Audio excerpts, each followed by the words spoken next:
Hello, everybody, and welcome to the Full Potential Show. I'm James Rick, and this is your number one non-boring source for personal development. Today on the line, we have Marla Martenson. She's the author of 3 books as a matchmaker, life coach, and speaker.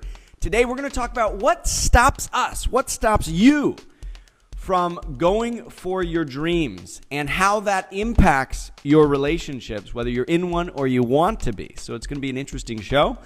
And if you hang on to the very end, we've got a gift on how to be a writer or market on a shoestring. And, you know, there's a lot of writers out there that need to market on a shoestring. So there's some good bonuses here if you hang on to the very end. Marla, thank you so much for being on today's Full Potential Show. Hey, great to be here. Great to have you on. And you know, we draw an interesting parallel here about going for your dreams and how that can actually impact your relationships, whether you go for it or not. And so I want to dive into this a little bit and talk about, first of all, how you got into matchmaking, you know, the relationship side. And then we'll start talking about why it's important for everybody who's watching right now to go for their dreams and what may be holding them back. Okay, well, that's the biggest question. Everybody's always so curious how I got into this wacky job because it's very unique. And that's why I actually wrote my memoirs, because there's so many funny stories. But I came from Seattle, Washington when I was 19 years old, down to Los Angeles to be an actress, like all the other dreamers. And I did some of that, but I ended up waiting on tables more often than acting. Oh, I think that's quite common, actually, Marla. I don't think you're the only one in LA waiting tables while waiting for the big break. That's right. But I never loved waiting on tables. And even though I had some fun times and it paid my bills, the years went by. And at 39, I said, Marla, I just cannot be a 40-year-old waitress. That was it. And I ended up taking a part-time job at a video dating service. A friend of my husband's was taking over the management position and offered me the job. So I took it, still auditioning on the side and doing some acting.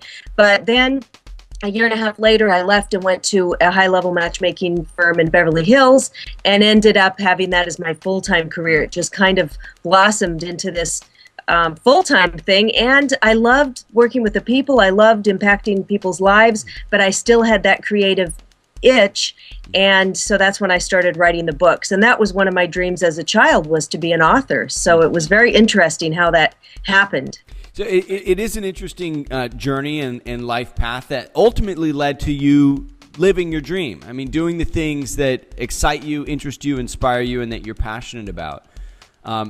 What stopped you from doing what you actually were dreaming of doing along the way? I mean, it didn't just happen overnight. It was an evolution into doing now what you enjoy and that you're really inspired about.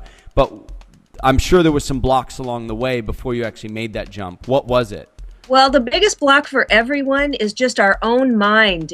A lot of us have low self-esteem, even if we don't realize it. We have those thoughts in our head that say, you know, who am I to do this? I used to say, who would read what I have to write? I don't even know where to put the commas or how to, you know, the grammar and everything. Yeah. My English teacher marked my paper up. It was read all over.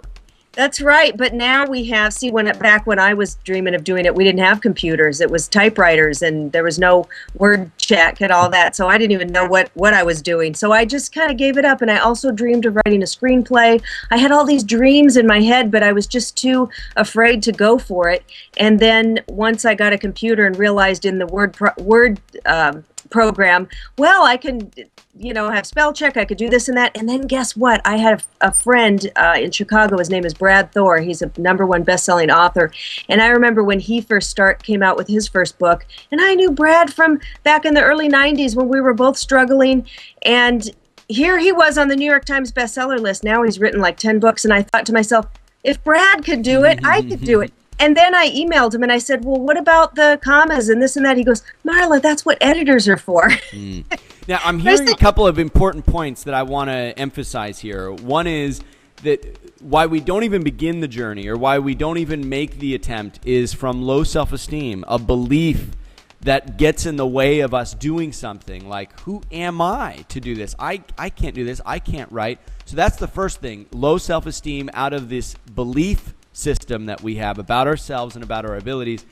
And 2, when you find that it's more reachable, in this case, knowing somebody personally who made it to the bestseller list helped you kind of change those beliefs. And so I think that's another important point. If you can make it more reachable, whatever the goal is, just by talking to people who've done it, being around people that have done it, you can then start shifting your beliefs. So that's one way to do that. So go on. I just want to emphasize. Oh, yeah. And these people who have done things that you want to do, they're no better than you. They're no more brilliant. You know, we all have gifts and talents that we've got to bring out there. And they just ended up having the courage to do it, or, you know, went ahead with it. But you have to take little, even if it's baby steps. Mm-hmm. And me starting my own business, it was something that I never even imagined I could do. Even that was scary to me. I was terrified. And it came out of when I left my job. I really didn't have a choice. I had to do something. I couldn't find anything. There was a recession. And my husband said, "You're a great matchmaker. Just start your own business." And everybody was telling me that. And I was afraid. And I don't know why, because it's the best thing I ever did. But what did you have to do to psych yourself up to do it? I mean, because you obviously didn't think you could do it, but you did it anyway. Yeah, I mean, I knew I could do it because I knew how I had done it every day, right? Okay. But I don't know what the fear was. It was like, oh no, now I won't, if somebody complains, I won't have the boss to hand them over to, or everything's going to be on me. I guess it was more. But once I got one client, and then another client, and another client, so it just built up slowly. And it's still a small boutique service, but I'm so happy. And we all have those fears. Even now, I'm starting my speaking career, and I have been terrified, and not terrified to get up in front of people because of the acting. That really helped me. I'm comfortable, but still those thoughts in the back of my head, oh, who are you to tell these people this and that? Who are you to get up there and talk? So I still struggle with things like that, and everybody does, even people who are famous. I've heard that they get really nervous and they're scared to death. But if you want to get anywhere in life and achieve anything, that's what happens. We've got to jump in with both feet and just try it. All right. So it sounds easy, and it always sounds more fun, right? Just dive in, jump in. But yet there's so many people, and you know, even people who've made it, like you said, who in the definition of success or going for the dreams, they still feel these anxieties, these disbeliefs about their abilities, or these questionings of who are they as an authority or as a credible person to carry these things out, yet they still do it, versus there's an incredible number of people that don't do anything because they are stopped by these things. What do you think is the key difference? I mean, everybody is experiencing these things. Everybody may have beliefs that tend to hold them back for a long time, but then there's some that break through those beliefs and make it happen. What, in your opinion, is the difference between the people that break through and move forward versus those who let it hold them back their entire lives? Well, some people are lazy, I think. It's just easier to not make the effort. It's easier to not, yeah. Or yeah, it's easy. You just get complacent. Complacent and set in your ways. It's a lot easier, even just in health. You know, I love juicing. I cut up the vegetables. I wash them. I wash the juicer. A lot of people say, well, geez, I'd love to do that, but it's just too much work to do the cleanup. Right. It's easier to eat the bag of chips or sit on the couch. So the first major pitfall is taking the path of least resistance. Yes. Okay. You have to have some discipline in your life, and look and writing down your goals. This year, in the beginning of the year, I set some goals for myself. I set a goal of finances. How much do I want to make this year? I had somebody, one of my mentors that I wanted to meet. I just met him a couple weeks ago, and I've reached my financial goal. So writing down your goals and then reviewing. See, now we have 3 months left of the year. Review, where are you in those goals? It makes it exciting to cross them off. I got that one. Yeah, these are really important points. You know, they come very simply packaged, but they're really important. The first is you do have to have some kind of discipline in your life, and that comes stronger. That becomes stronger as you strengthen the decision making and the commitments to doing things and then following through, which it sounds like you've done once you have clarity on what it is you want to do and follow through on. This mentorship, this financial goal, you set these intentions, you got clear on what they were, and you followed through. And that also helps to develop the discipline. So we're not taking the path of least resistance. We're developing the discipline. We're getting clear on where we want to go. That may be the harder route, but is the more desirable route, and we're following through. So some very key ideas, I think, for implementing what you're talking about here. Now, how does this impact our relationship when we get past these disbeliefs about ourselves, when we start raising our level of self-esteem by following through on our convictions and what's important to us, and we really start going for our dreams and start seeing some progress in the areas that are important to us? How does that affect our relationships? And as a matchmaker, what do you see in these, these catches, these best matches, because of this belief that they have about themselves and moving forward on their goals?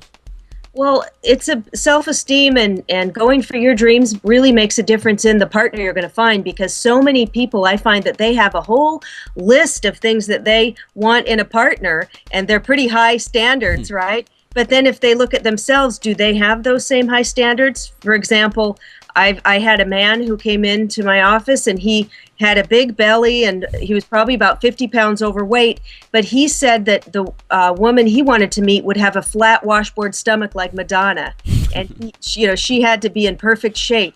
But he wasn't. So why would this woman with this incredible body be attracted to his big stomach, right? Great example. Yeah. I mean, how can you paint a picture of what you want in an idealistic sense when you know what you could be in an idealistic sense, but you're not taking the time to analyze and fix the things that could make you the kind of person that would attract the kind of person you're idealizing about?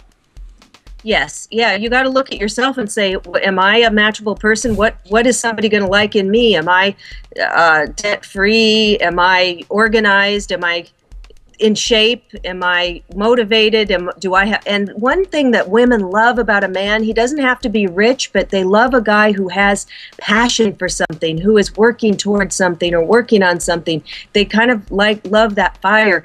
And the men have told me the same thing about the women. They love a woman who has interests and hobbies and things to talk about, and not just waiting for him to be finished with his day to entertain her, or looking for someone else to fulfill you. Mutually shared interests, but yet also independent paths of interests, drives and ambitions. And this applies even after you've made the match, right? I'm sure you can't just fall back on, all right, well, now I've got it, and I'm gonna add that 50 pounds back. It's an ongoing thing, right? You want to continue to bring out the best in each other and drive forward towards this greater version of self, which is really what I think full potential is all about, living the best version of yourself and helping your partner to do the same, because that's ultimately what is making this life the most enjoyable, but also what is going to bring two people together, I think, the best as they continue to drive forward and make the best versions of each other, for each other.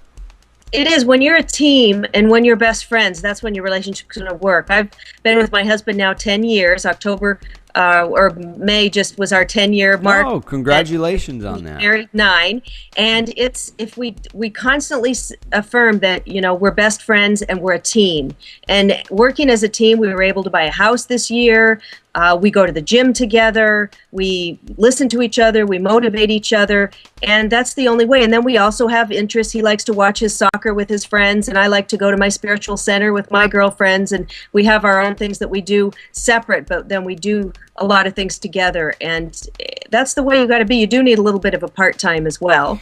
All right, so if we re-summarize some of the main ideas, and then I want to get your final thoughts on this, and then we'll talk about how they can pick up these cool gifts that we talked about in the beginning. But if we re-summarize, it's one, having discipline, having this awareness of, I'm not going to take the path of least resistance. And then having clarity on what you actually want in your life, and with that discipline, pursuing it, taking action on it. With that ambition, with that drive, you're going to create for yourself not only a greater sense of self-esteem and confidence, but that is going to open up the ability to either attract the ideal person in your life or develop within the relationship that you're already in the ideal relationship. And isn't it just more fun? I mean, when you guys are, when both people are not only on the same team and bringing out the best in each other, but also able to do the things that you really value and enjoy, whether that be together or independently. I mean, it just sounds to me like the best way to live. Any final thoughts before we talk about how to get the free gifts? Well, the final thought is all of us can go for our dreams, and we all have dreams, and sometimes we forgot what they are. Maybe we're wrapped up in 20 years or 10 years of doing a job that we're not happy with, and we just lost track. But think back to when you were a child and the things that you love to do and the talents that you had, and it'll reconnect you with your passion. And then slowly, I'm not saying to go quit your job, but you can do something on the side, little steps to take you to your dream. Such an important point, and it's not just words. I mean, we've heard it again and again and again and again and again, go with your dreams, and then sometimes we develop skepticism about it. We get conditioned into behavioral patterns that feel safe, that we know they're routine, but this is how you really make this life happen in the way that you want. You start making little changes and just prioritize your dreams just a little bit every day. And gradually over time, it evolves into doing something you really love, you really enjoy, and that is truly what you'd consider a dream in your life. And that's kind of how it happened for you, right, Marla? I mean, it was an evolution. It didn't happen overnight. Oh, it didn't happen overnight. Believe me, I did a lot of jobs I didn't like, and I went through a lot of bad relationships and a lot of things. But I always had these goals and these dreams in me, and I just read a lot of books. I went to a lot of seminars at my spiritual center, and I worked on myself. And slowly, I got higher self-esteem, and I learned skills, and wasn't afraid to take chances, and people around me helped me. The right people came into my life, and I'm still doing, new things. I just wrote a screenplay, which was a dream of mine 20 years ago, and I was too scared to do it, but I just finished it and sent it to a producer yesterday. So who knows if it'll get made, but you know what? I did it, and it feels great to just have accomplished that. We may have you on the show again when you release your movie. Yeah. Now, one more key idea I want to leave people with that you brought up as you're talking about this dream that we have to move towards is also how we also have to go back and find out more about ourselves and find out more, do this soul searching and really define what it is we want, because it's kind of we can oscillate back and forth between what we're trying to create in the world and who we are. That creator, because sometimes the creation changes based on how we change. And that's okay too. It's going back and forth and being aware that who am I, what am I trying to create, what do I value, and taking action on it. Going back, is this really what I want to try to create? Is it? Okay, I'm on track. And going back and forth. All right, before we wrap up today's show, Marla, how do they get the gift? And what is it called, by the way? And you said it's for anyone who wants to be a writer and also marketing on a shoestring. It's called Dream It, Write It, Sell It. And I wrote it with my friend Charmaine Hammond. And it's a PDF with all sorts of information about writing, publishing, and then marketing on a shoestring budget, because when you write, and everybody that I meet wants to write a book, and if you're a professional, it is a great idea because it establishes you as an expert. So either whether it's an ebook or you self-publish or get a regular publisher, this will really help you, because now the publishing industry has changed and the publishers are no longer doing all these big campaigns for the authors. We have to find out how to get the word out ourselves. And we don't have a lot of us don't have a lot of money to do that. So Charmaine and I have had to do it ourselves, and we found out free ways and inexpensive ways to market your book. So I'll send you that. And how do they get that, Marla? Just email me. It's Okay. Marla Martenson, Marla Martenson at mac.com. All right. And if you want any more information, and I'm a life coach, if you need any help with that or matchmaking, just feel free to email me. I answer all my emails. That's Marla Martenson at mac.com, Marla Martenson at mac.com. And Marla, where can they learn more about you, and where's your website?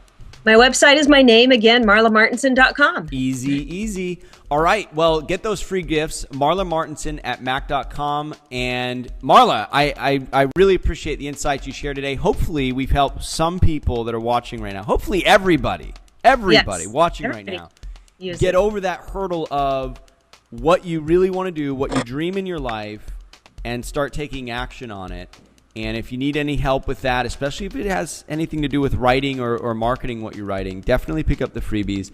But hopefully we've helped people get over that hurdle and then also open the pathway to creating the kind of relationships they want. Because when you're in that place, you open it up and allow that relationship to thrive in the context of somebody who's really fired up and charged up about pursuing a life that they really want. So thank you, Marla, for sharing that gift with us today. And I encourage everybody to check out her website, marlamartenson.com, and take her up on the free gift. Thanks again, Marla. Thank you. Have a great day. Thank you. You too. And everybody, before you go, be sure and subscribe or like the Full Potential Show so you can get more great insights like you did in today's show and more great freebies like Marla has been giving away today right here only on the Full Potential Show. Thanks again, Marla. Take care. Well, that concludes this week's episode of the Full Potential Show, your number one non-boring source for personal development. I'm James Rick, and if you want to get more positive programming for your brain absolutely free on a weekly basis, just visit fullpotential.com.